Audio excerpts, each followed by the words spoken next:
So what would you call this scene? I would call it "You Are in My Sunbeam, Dude." Right. Maisie is that's Booba, the orange blob. That it's a you can't really see. You just see like a glowing blob, and he is laying against the screen, watching the birds and soaking in this. This is a really key time at that window, just after noon. And Maisie, look at her. She's grumpy about it. Yeah, dude, you are in my sunbeam, right? What the fa? Yeah. And she's not going to take it. She will try to bully him. She's not as good at bullying as her big sister, Billy. Billy bully. There's a picture of Billy. Billy could really push the other cats around if she wanted to. Especially Booba. Booba was terrified of Billy. He loved her, but he was terrified. Maisie, nobody gets too scared of Maisie. Yeah. It's not because she's old either. Yeah, she's really beautiful. I know you want to talk about the Eric Clapton thing with me. We don't have to talk about it now. All right, we'll just do a preface to it, and then we'll discuss it later. Okay, yeah, we'll get the letter up and stuff. But way back when, he goes, Booba. Oh, I think he just realized she's there. He like looked over his shoulder and was like, oh shit, Maisie is like right there, right? Oh, don't kid yourself. He knew she was there. He's just, yeah. The tail is going though. You think she's gonna win? Let's stay tuned. All right, staying tuned to the progress here at the window. But we'll tell the story anyway. Back after John did Sweet Toronto, the rock and roll concert, with Yoko, and he threw a band together. Klaus Vorman, I think Alan White on drums. Is that right? Yeah. Um, Clapton, Klaus Vorman, Yoko. And they sang like rock and roll standards, Dizzy Miss Lizzy, Blue Suede Shoes, and John was, it's a famous story. He was high on junk. He was puking backstage. He was all nervous, and I don't know why. Yeah, I hadn't played before an audience in a long time, and it wasn't with my usual band. Yeah, right. And yeah, being high as a kite, right? On the hard stuff, if you will, right? You and mother both, yeah. We were all high. Clapton too.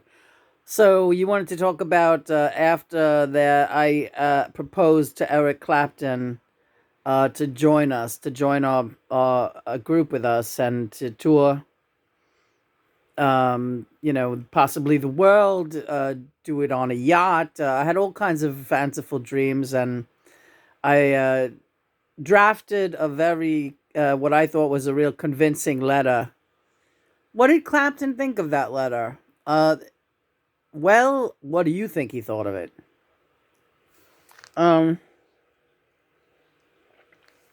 well, he didn't join the band, right? But he obviously must have had a good time with you when he jammed with you, and he jammed with you at the Rock and Roll Circus. Yeah. So I wanted to know what your take on it was. First of all, I get very embarrassed, but I know that's an ego thing. But I get very embarrassed when I look at that letter. Um, uh, right. It's a handwritten letter. You can find it online if you Google it. John's letter to Eric Clapton. Right. No need to show it here. It's like everybody can look at it. If you're seeing this video, you can find John's letter to Eric Clapton. So you get embarrassed, and I sense that you do get embarrassed because why? First of all, I was really very, very high when I wrote the letter. And so I was very effusive and, really trying to kiss his ass. I feel that it comes off in a real annoying way.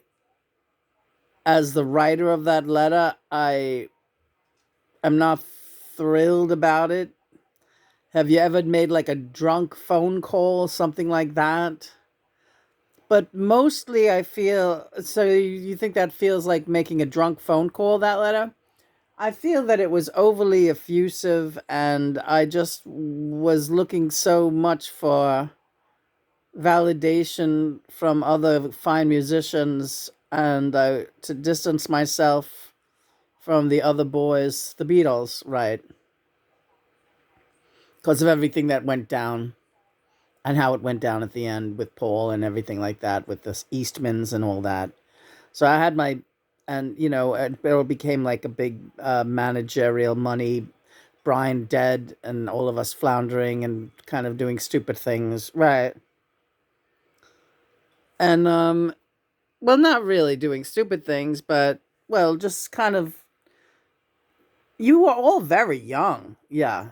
That's the thing that people tend to forget. You guys were like kid. Uh-oh, Maisie's relinquishing the throne. Yeah, Booba won. Yeah, that's like sometimes you just have to step down. So you bringing up Yoko now? Yes, that was the reason why he didn't do it. I'm sure he never came out and said it because he's too much of a gentleman. But that's the reason why. Because Yoko was a big part of the band. It was okay. He did it as a guest, right? But he was not going to be the guy that hooked up with John Lennon and Yoko after the Beatles broke up and became his new guitarist. He was not going to be that guy. You think if Yoko wasn't in the band, he would have done it? Possibly. I don't think he was interested in the direction she was going in either, and he was too gentlemanly to say so. Were you hurt at the time? No, but I'm sure she was. I understood it, but did you guys talk about it? So somewhat. If you could say, she said, it's probably my fault. Nobody wants to touch you with a 10-foot pole as long as you're with me. I don't care how nice he is to my face. That's why he's not doing it. And what did you say? If the shoe fits. How did you feel about it? A little resentful. A little resentful because I felt like maybe she could have stepped down at that point. Wow, John. Yeah. But I was not going to say that to her at that time because of my connection with you and her and everything that we were going through. You might as well blame yourself for this too if you're putting blame anywhere, Lena.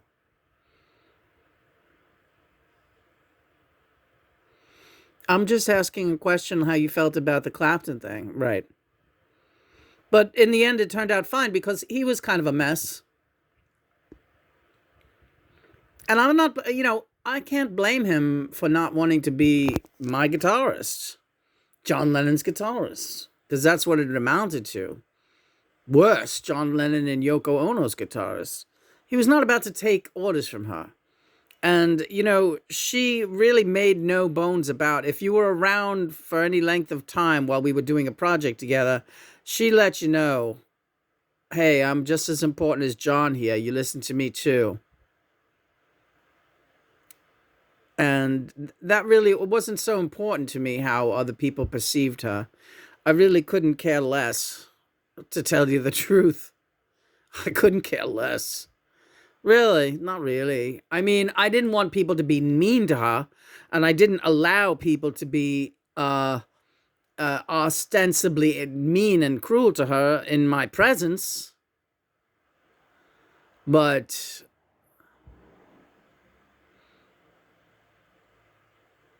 what can I say? What are you looking for? I wanted, every time I look at that letter you wrote to Clapton, you get this embarrassed thing and you're like, you don't want to look at it. So I said, let's address the Clapton letter. But if it embarrasses you and you don't want to talk about it, I'm not trying to force you to. I know, but I think it's a good thing, a fine point. And yeah, the reason I think Eric Clapton did not join the band with me was because, first and foremost, because of Yoko's involvement.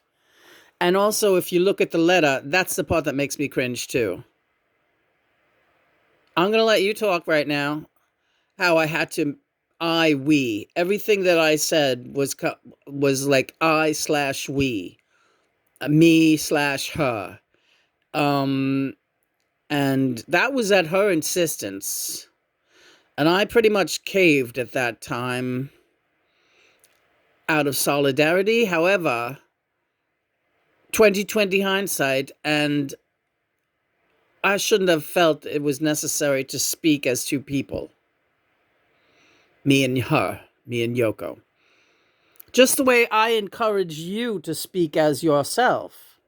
You have a habit of putting my attachment with you as a point of credibility, but that shouldn't be. You should feel credible on your own steam, and you are credible on your own steam. Do you understand what I'm saying to you? Yes. So do you think I say that too? No, I love being lumped in as a team together, and I love when we say we. And I say it all the time because we're twin flames. But we're also independent souls who just happen to depend on each other an awful lot because of our state of the union. The twin flame union, yeah. But my relationship with Yoko was a different story. And I, certain opportunities did not make themselves available to me because of my involvement with her. But in the upshot of it all is, it turned out the way it is now because of everything I did with her and without her. So I'm happy with all of my decisions, and I don't think I should feel embarrassed, and I think I don't feel embarrassed about it anymore. And I want to thank you for that. For talking through it. I feel good about it. Sweetheart. Anytime. Anytime what? Anytime at all.